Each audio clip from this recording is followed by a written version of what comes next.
Well, it's the big question, really. What's your prediction for the South Africa-England Test series? It's a very tough one, that. In 4 Test matches, it's always going to be a very tight one unless one of the two teams start really well. I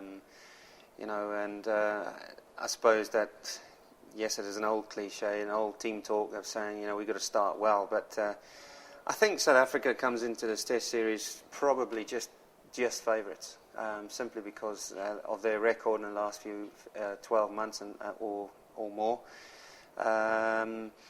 It's really hard to predict who's going to be. I'd love South Africa to win 2-1 or 2-0 or whatever, but it's not going to be that easy because England is possibly one of the hardest tours to come and win. Like, I've never been.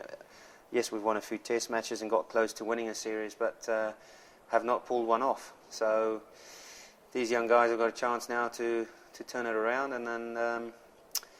But I'm not going to predict, but I'll say South Africa favourites just. Okay, and who would you pick out as the key men in the South African team? Well, there's no question. Smith, Callis, Boucher. For me, are the 3 guys who basically are the most senior players in the side.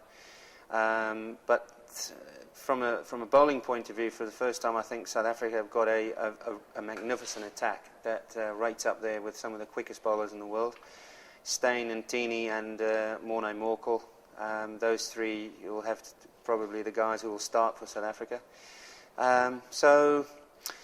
And again, you sit in team talks and you say, well, if you don't score and go big in the first innings, you're going to make it difficult for yourself. So for me, South Africa's top order is vital, just as England's. So it's vital that those key players I've just mentioned go big once again.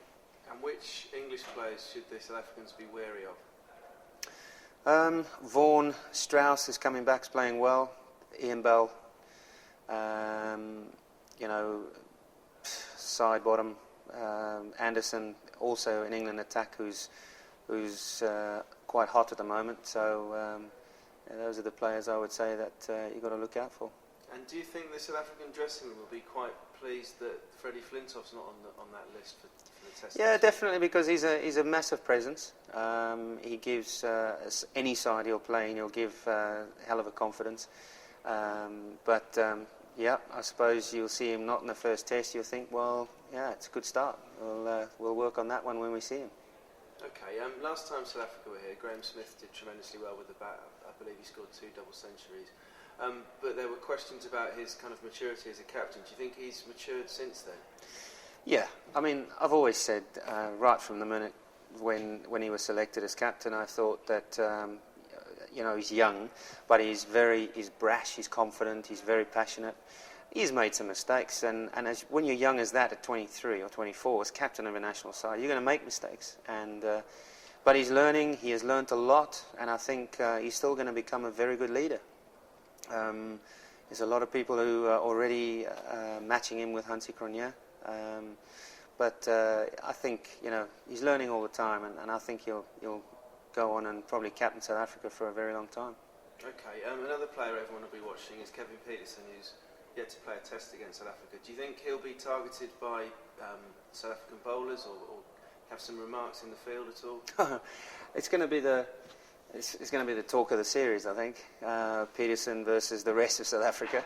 I don't think he'll overkill. I think Kevin Pietersen will just concentrate on playing his game, not getting involved in too much confrontation with the South Africans. It wouldn't bother him whatsoever if they give him stick, So, and South Africa as well. I think they'll just play and they'll make sure that, and they'll plan carefully for him. But hard South Africa will come, there's no doubt. But it's how they control that is the important factor. And would South Africa like to have Pietersen in their team, do you think? Well, if you look back now, back in the day they probably wouldn't have, because they didn't rate him that highly. If you look at him now, they probably think, oof, yeah, we could do with him. But, I mean, Kevin is settled here and he's doing very well, and he's got England right up his sleeve, and what South Africa's lost is England's gain.